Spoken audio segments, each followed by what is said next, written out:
Hey, folks, look, when you understand what's happening in Ukraine, when you understand what's happening in China as it relates to the United States trying to start a war with China over Taiwan, when you look at the latest developments in the Middle East, you have to ask yourself this. Has President Biden become a victim of his own rhetoric?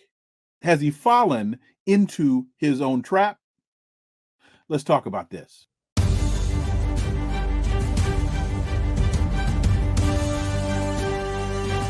Connecting the Dots with Dr. Wilmer Leon, where the analysis of politics, culture, and history converge.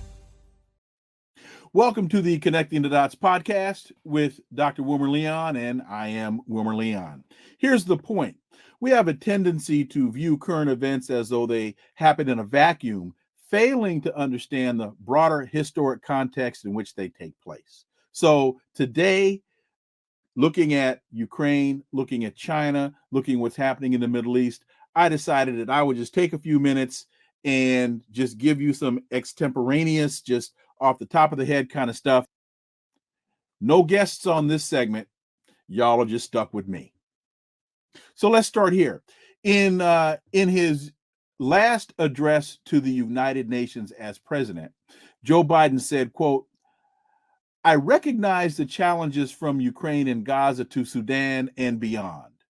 War, hunger, terrorism, brutality, record displacement of people, a climate crisis, democracy at risk, strains within our societies, the promise of artificial intelligence, and its significant risks. The list goes on," end quote. Well, when you start to unpack that knapsack, when you really pay attention to the list of things, the litany of conflicts and tensions that Joe Biden just articulated, you have to ask yourself this. He mentions Ukraine. Who started the conflict in Ukraine? Why did it start? Well, it started in 2014 during the Obama administration with what was known as the Maidan coup. The United States went in 2014. Victoria Nuland led the effort, overthrew the democratically elected government of Viktor Yanukovych, and installed a Nazi-based Ukrainian nationalist government led by the current president, Volodymyr Zelensky. It escalated during the Biden administration, and it has become a full-blown military conflict that President Biden refuses to settle. In fact, one of the most recent speeches given by Vice President Harris talking about the Ukraine, she said, the Russian proposal is not a peace deal. It is not a settlement. She said it is a surrender. Well, if you look at the data, it is a surrender because the Ukraine has lost. They hardly have any artillery shells left. Just about all of their tanks have been blown to smithereens. The F-16s that they've just received, some of them were blown up before they even made it off the runway. And you have U.S. generals saying that the F-16s that the United States and NATO sent are no match for the Russian Air Force. Their army is totally depleted. They've had to go to their prisons, empty their prisons, and send prisoners to the front. They have what are called press gangs that are scouring the Ukrainian countryside, kidnapping men of age, sending them to the front. It's over. It's over. The fat lady just ain't sung yet. That's really what you're looking at in Ukraine. It's over. But they just haven't blown the whistle. So yeah, it's gonna be a surrender. You might as well fire up the USS Missouri, resurrect Emperor Hirohito from World War II and have Ukraine surrender the same way Japan had to, because that's the way this has gone. September 26, 2022, a series of underwater explosions and consequent gas leaks occurred on 3 of 4 pipelines of the Nord Stream pipeline in the Baltic Sea. This occurred during, based upon the Cy Hirsch reporting, tells us that this was conducted during the Biden administration. The Biden administration blew up 3 of the 4 pipelines of the Nord Stream pipeline, which provided natural gas from Russia to Germany. And Germany was the distribution point for low-cost natural gas throughout Europe.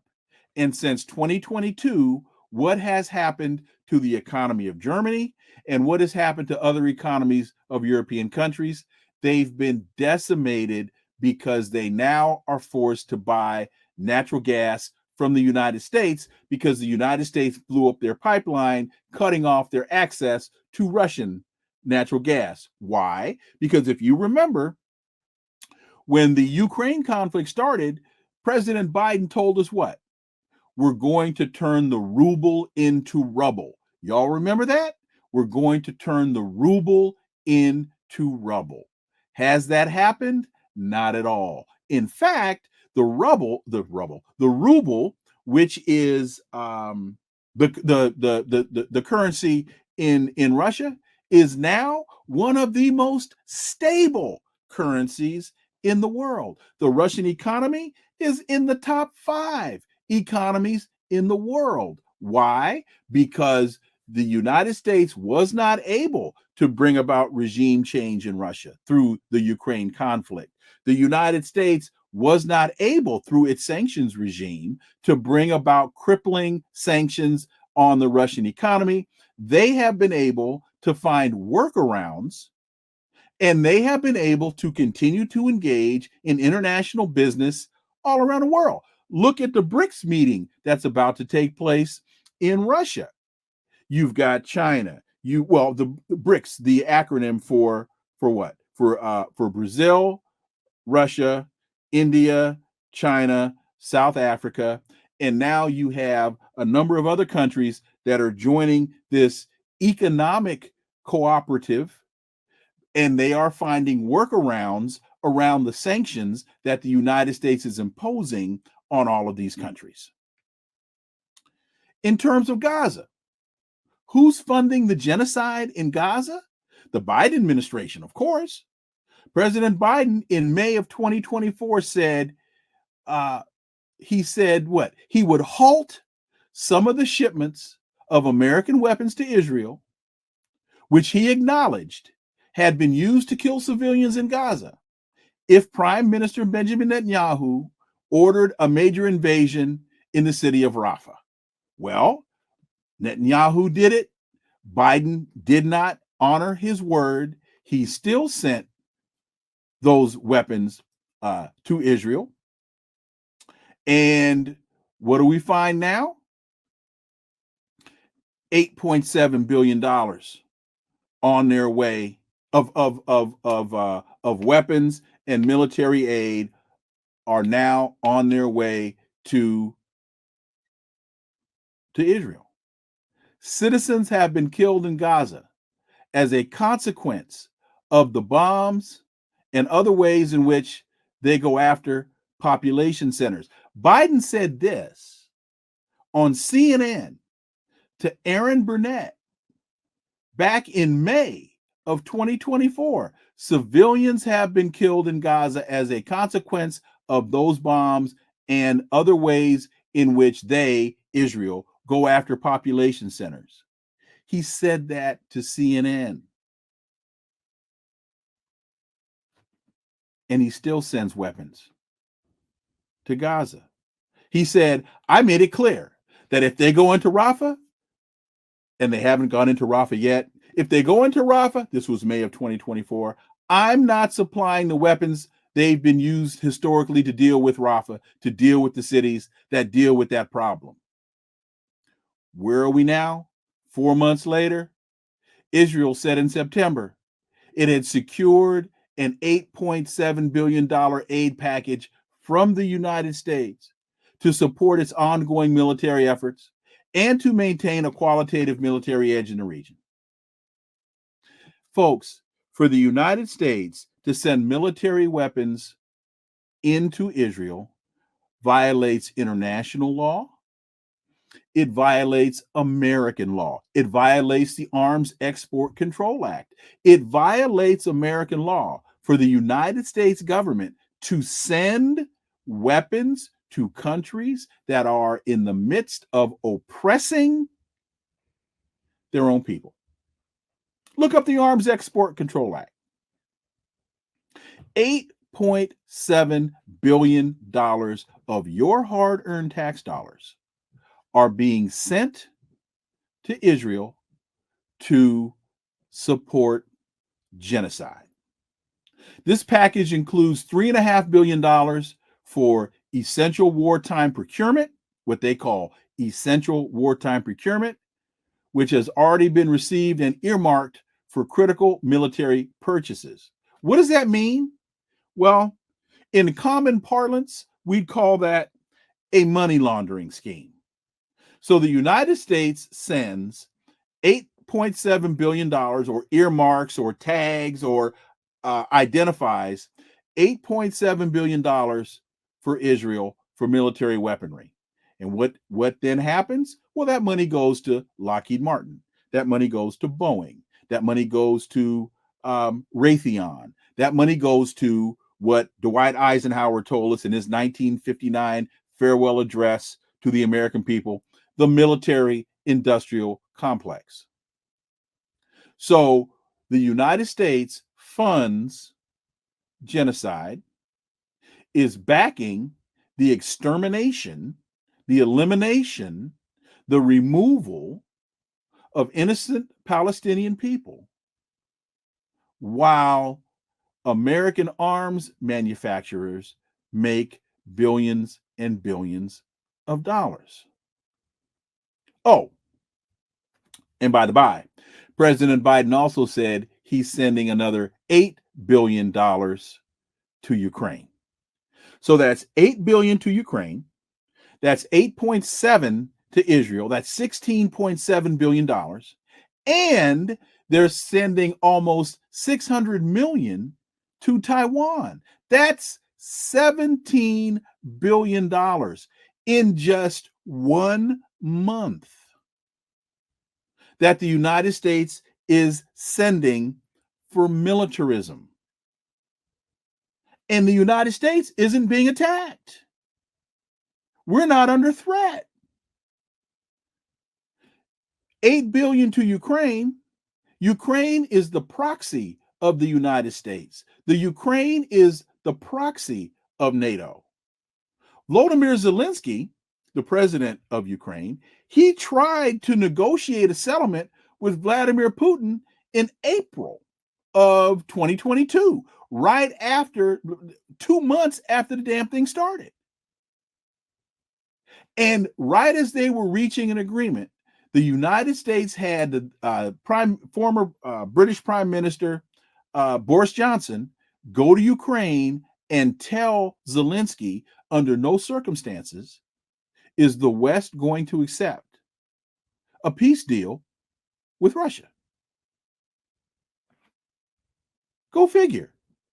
And now Kamala Harris says, "Oh, we won't tolerate this proposed peace plan because the peace plan is surrender."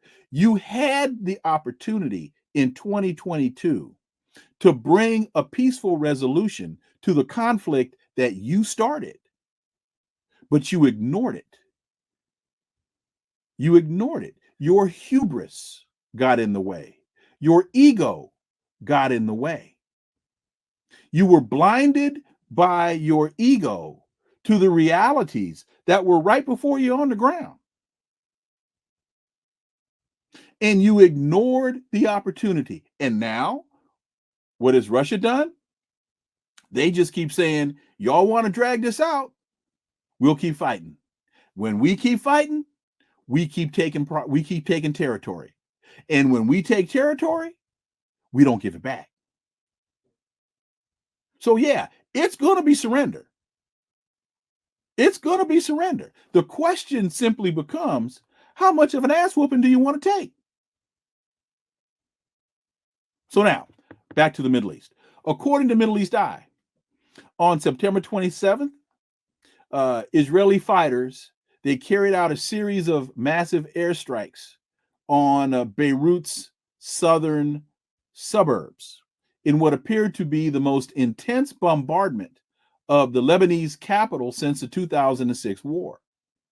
At least 10 explosions rocked the capital's southern suburbs, a densely populated area colloquially known as Dahiya, with large clouds of black smoke rising over the city. The result of that attack, Hezbollah leader Hassan Nasrallah was assassinated. Hassan Nasrallah, the leader of Hezbollah, was assassinated. By the way, in violation of international law. Aaron Mate wrote, 1 week after Israel began its U.S.-backed campaign in rampage in Gaza last October, Biden was asked by CBS News if fueling a Middle East conflict on top of the proxy war in Ukraine was more than the United States could take on at the same time. Basically, hey, you're fighting wars on multiple fronts. And anybody that understands military history will tell you, the more fronts you open up, this is my commentary, not Mate, the more fronts you open up, the bigger problems you're going to have.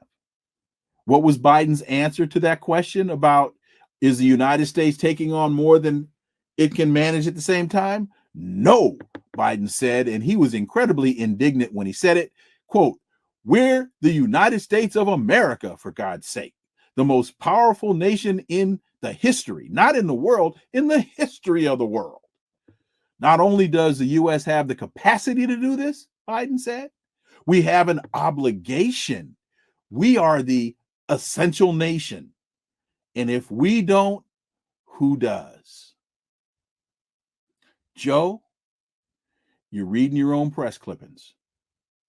Joe, you're caught up in your own rhetoric. Joe, you've fallen victim of your own trap. In an overlooked comment, Biden gave his blessing not only to an Israel scorched earth campaign in Gaza, but Lebanon as well. For Israel, Biden said, going in and taking out the extremists in Hezbollah up north, along with Hamas down south, is a necessary requirement. But what you got to understand, when you look at Hamas in the south, when you look at Hezbollah in the north, when you look at Nasrallah in Yemen, when you look at Iran, these are the forces of resistance.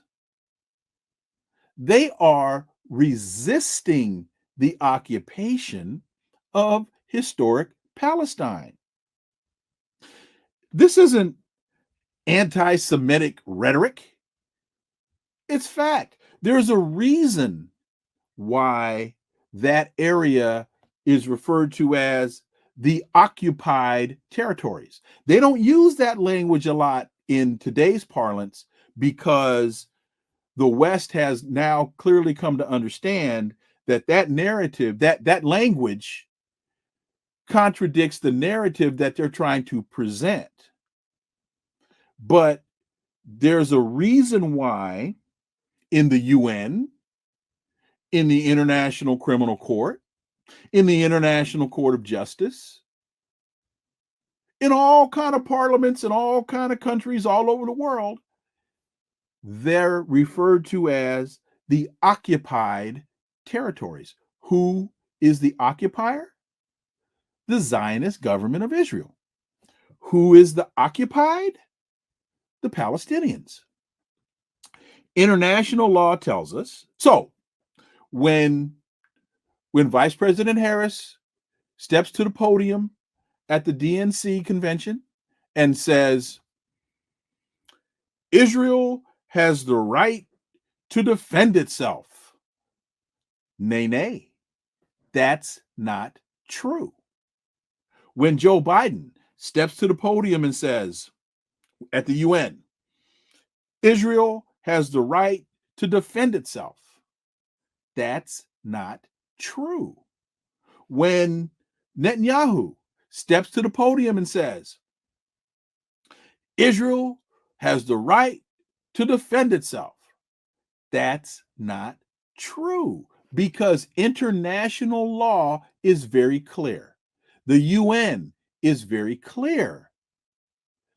The occupier, in this case, the Zionist government of Israel, does not have the right to defend itself against the interaction or the response by the occupied, in this instance, the Palestinians. International law is very, here's a very simple analogy.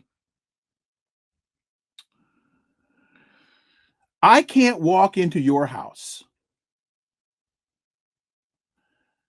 armed or unarmed, but I can't walk into your house armed, threaten you and your family, have you resist my aggression, and then I claim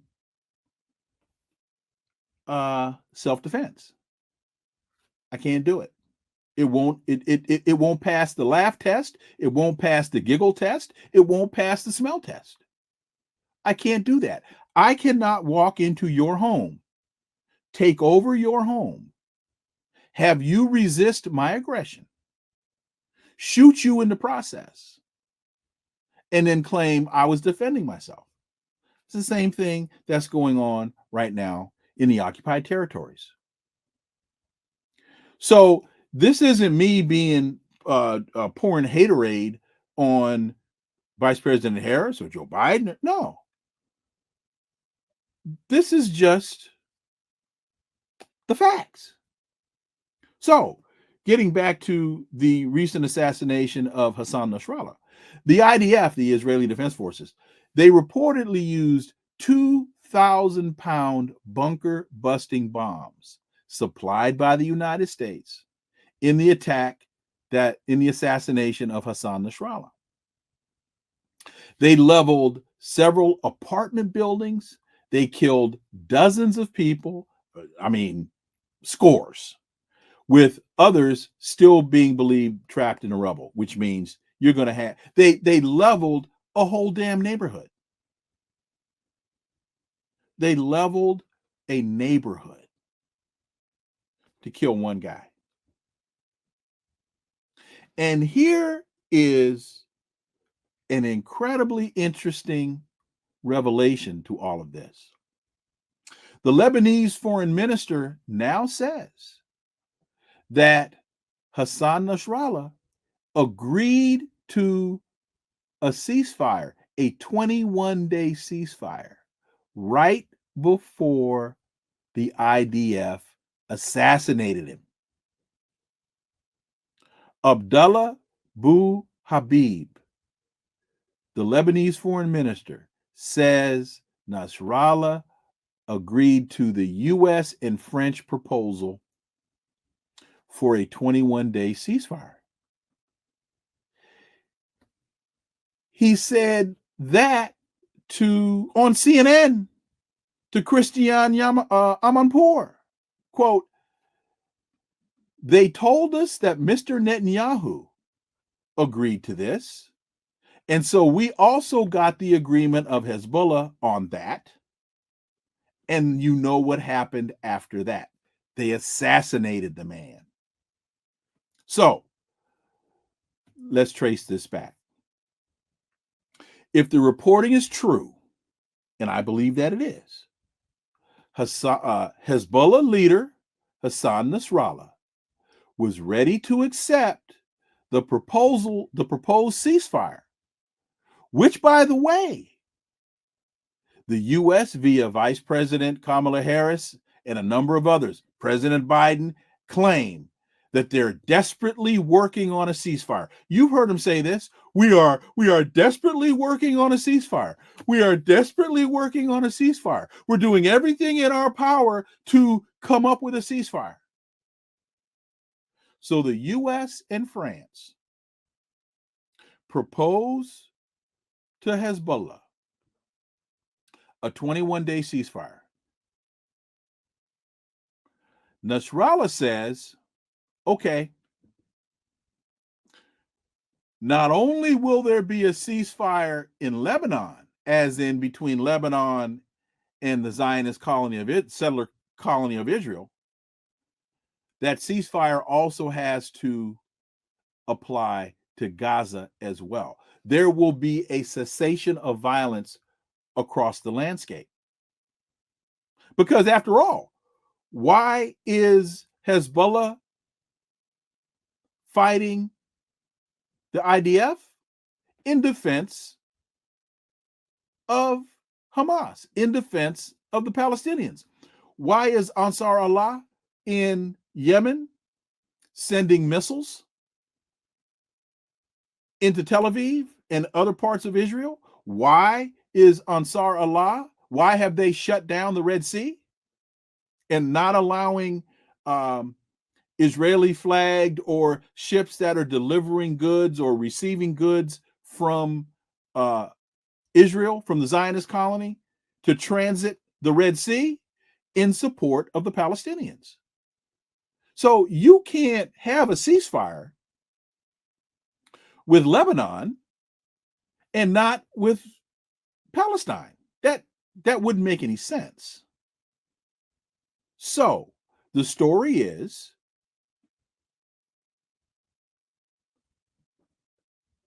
Hassan Nasrallah was told Netanyahu has agreed. The United States and France, everybody's in sync. We can now work towards a ceasefire, 21-day ceasefire. And what happens? They assassinate him. So, and this is what Netanyahu said at the UN. His words last week, he said this knowing that they were going to assassinate the man. Quote, to speak for my country, to speak for the truth. And here's the truth. Israel seeks peace. Israel yearns for peace. Israel has made peace and will make peace again. Yet we face savage enemies who seek our annihilation, and we must defend ourselves against them. End quote. That's what he said last week at the UN. Israel seeks peace. Israel yearns for peace. If that is true, then why did you assassinate the guy you were negotiating with for peace after you had received the message that he agreed to your proposal? Yet we face savage enemies. So you're negotiating for a peace deal. You're on the verge of accomplishing a ceasefire, which can then get you to a peace deal, and you assassinate the guy you're negotiating with. Who's the savage, BB? You or them? And you claim that these savages seek your annihilation? No. Show me evidence where they have been the aggressor. And please don't give me this noxious BS about October 7th, because this conflict did not start on the 7th of October of 2023. That's just revisionist history. This conflict started damn near 80 years ago. October 7th was just the latest iteration of the Palestinians saying enough. October 7th was just the latest iteration of the Palestinians defending themselves. And I go back to international law. The oppressed have the right to resist oppression and the oppressor through any means at their disposal. So please, Kamala Harris, don't tell me that this started October 7th. Please, Governor Walz, don't say at the vice presidential debate that this started on October 7th. Spare me of that BS. Spare me of that revisionist history, because you're lying. And I say you're lying because you're wrong. You know you're wrong, and you are intentionally perpetrating a lie. So I ask Netanyahu again, who, by the way, his real name, his family name, his grandfather's name, before his grandfather immigrated from Poland to Palestine, was Milikowski. His family name is not Netanyahu. The family name is Milikowski. They're Polish.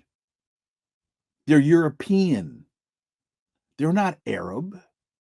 Remember, Jesus was a Palestinian Jew with skin of burnt bronze and hair of lamb's wool, kind of like this. They weren't Polish. They weren't French. They weren't Russian. They're Palestinian. That's why it's called the occupied territory. Again, I digress. Nasrallah was ready to accept the proposed ceasefire, and the U.S. and Israel assassinated him. Go back to this past July. Hamas's top political leader, Ismail Haniyeh, was assassinated in Tehran. He was attending the installation of the Iranian president. Who was Ismail Haniyeh? He was not a terrorist. He was not a military leader.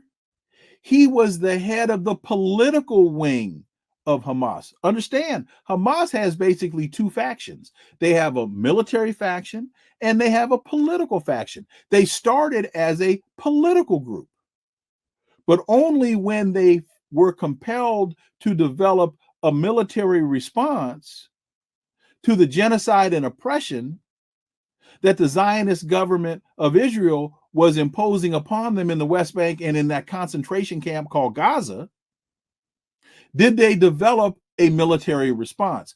But Ismail Haniyeh was not part of he was a negotiator. He was in the process of negotiating a ceasefire / peace deal with Israel and the United States. And what did they do? Assassinated him. They assassinated the man. But Netanyahu stands before the world at the United Nations and says he's speaking for truth. Israel seeks peace. Israel yearns for peace. That's what he said. Who's the savage, Joe Biden? Who's the savage? Bibi Netanyahu? Bibi Milikowski? Nasrallah was ready to accept a ceasefire. You assassinated him. Haniyeh was negotiating a ceasefire. You assassinated him. Let's switch gears. January 3rd, 2020. Remember General Soleimani, Qasem Soleimani, the Iranian major general who was assassinated by an American drone strike near Baghdad International Airport in Iraq? Donald Trump pushed the button on Soleimani. Why was Qasem Soleimani in Iraq? He had been lured there under the false pretense of a peace negotiation. The Saudis trying to make peace with the Iranians. You've got Sunni Muslims in Saudi Arabia. You've got Shia Muslims in Iran trying to find peace between the two. He, General Soleimani, was brought to Iraq under the pretext of bringing letters of negotiation between the two governments.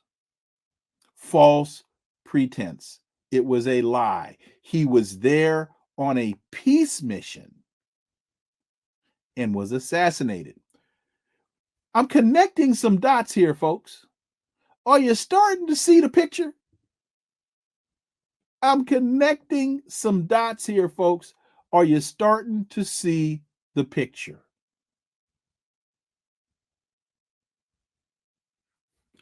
Why is this going on? Oh, and by the way, so Soleimani goes to Iraq. They assassinate him under the pretense of a peace deal. China steps in, and what does China do? China brokers a peace deal between who? The Saudis and Iran. So months later, the deal does get done. Even though Soleimani was assassinated, Donald Trump pushed the button on him at the behest of the Zionist government of Israel. But Netanyahu, Milikowski, wants to stand before the world, and say, Israel yearns for peace, but these savages seek our annihilation. I ask again, Bibi, who's the savage? Joe Biden, who's the savage? Y'all tell me. So, what do we have? Well, at least in terms of the Middle East, we have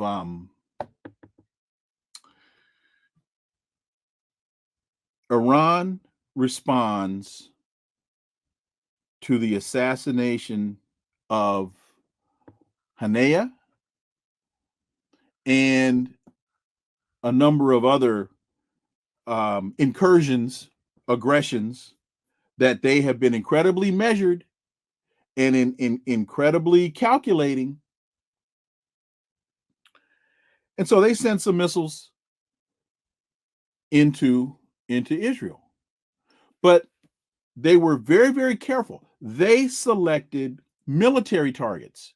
And most of the military targets that they selected were the targets that were either primarily, I won't even go to A and B. Let me just say, they were responsible for the assassination of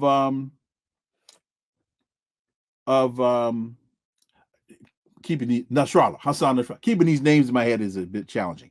Of Hassan Nasrallah. So they decimated some F-35s at an Air Force base in near Tel Aviv. They didn't strike any civilian centers, even though Israel has strategically placed a lot of its military, a lot of its intelligence operations and whatnot in densely populated civilian spaces.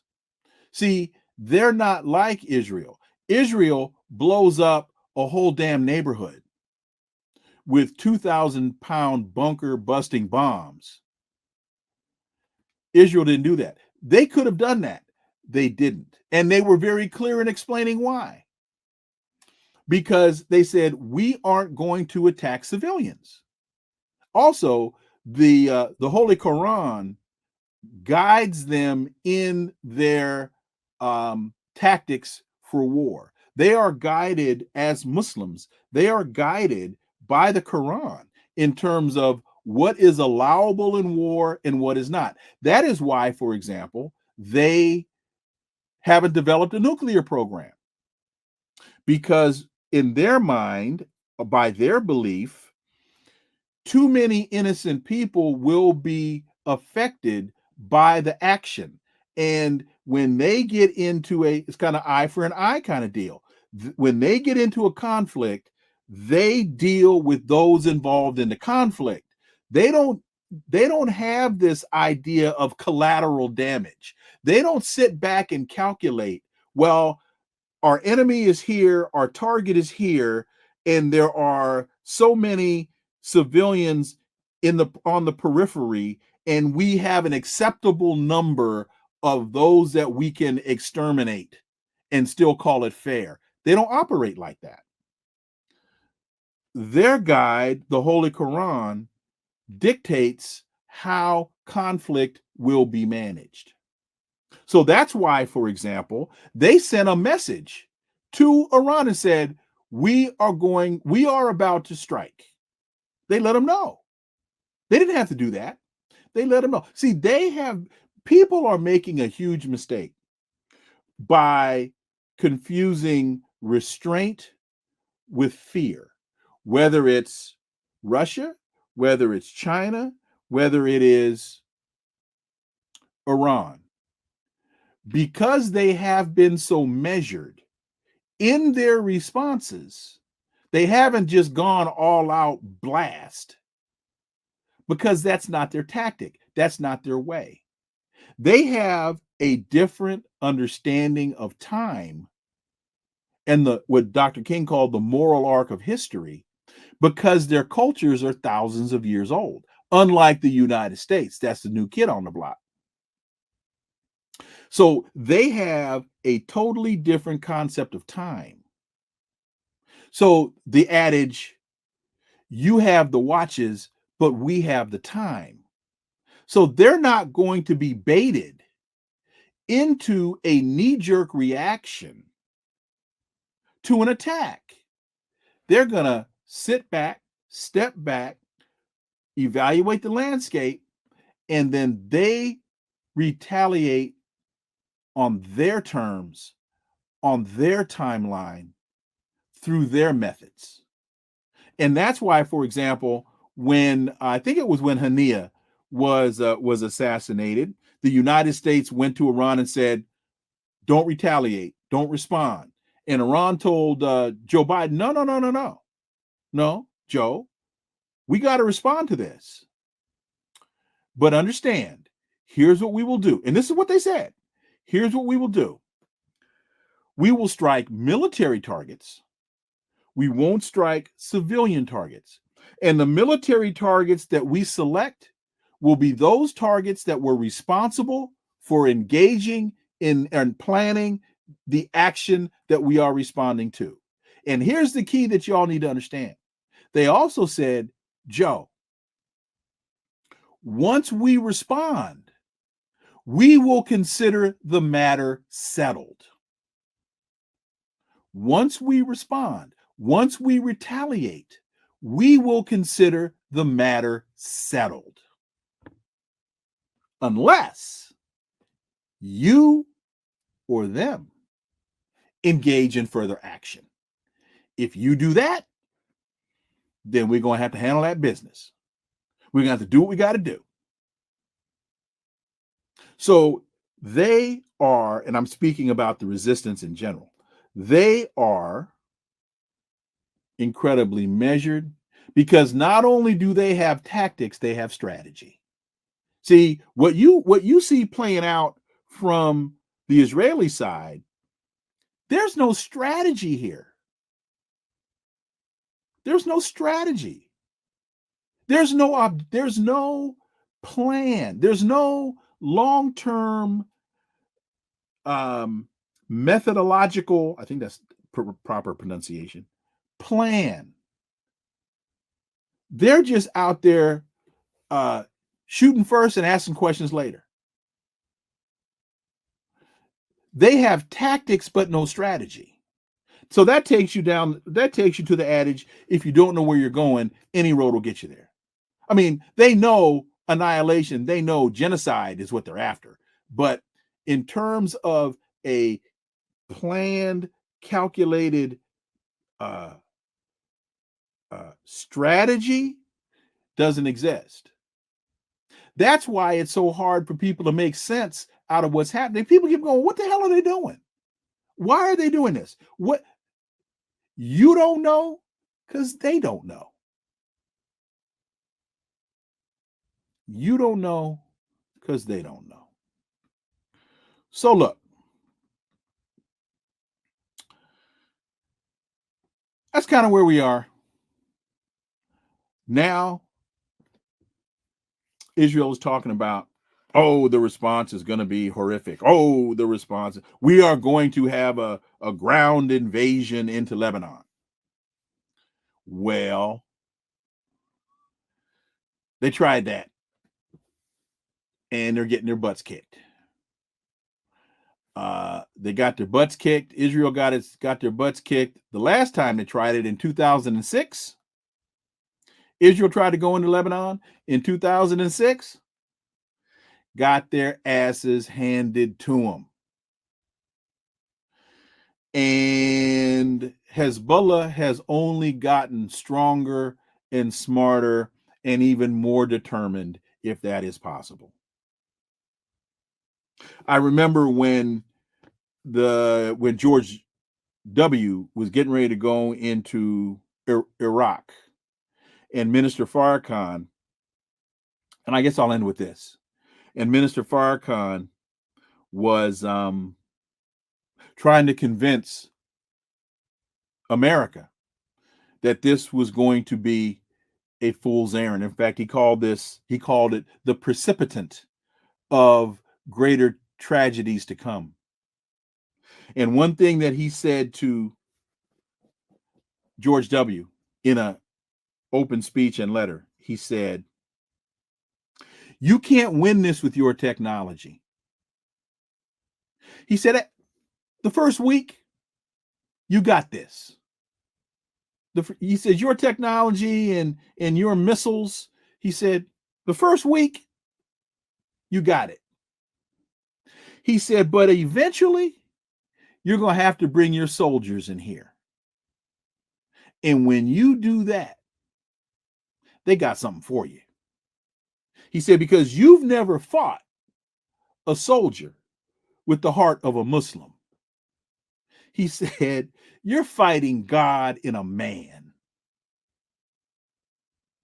And so when you look at what the resistance is all about, when you look at what Hamas is all about, when you look at what Hezbollah is all about, when you look at what Nasrallah is all about, do you know what Nasrallah means?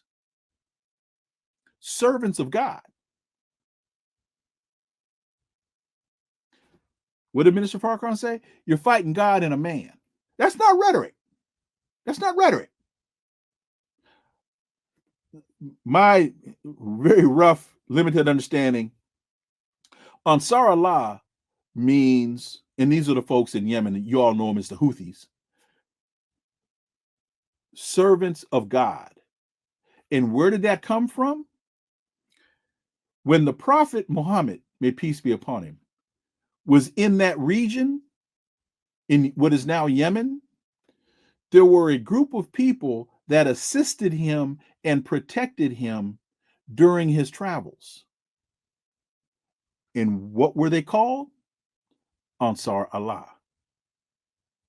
So they have a history, long history of being Ansar Allah, servants of God.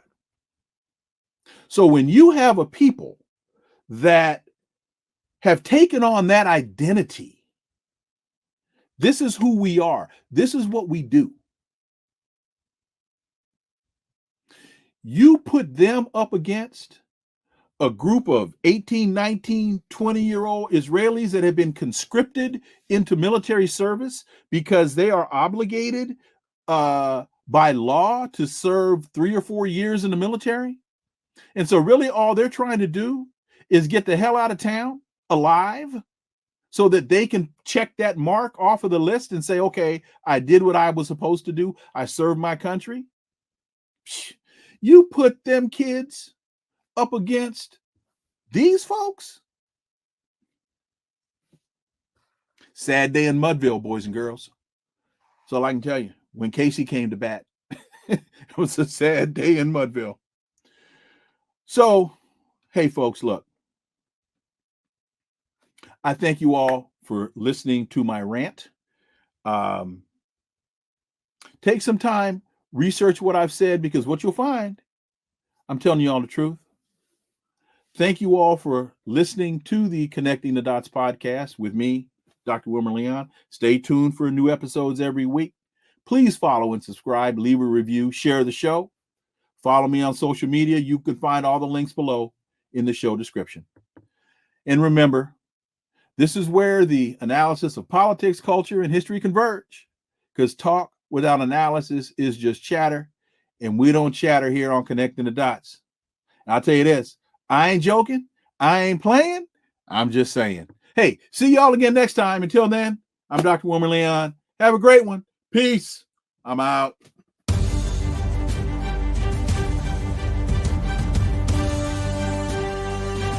Connecting the Dots with Dr. Wilmer Leon, where the analysis of politics, culture, and history converge.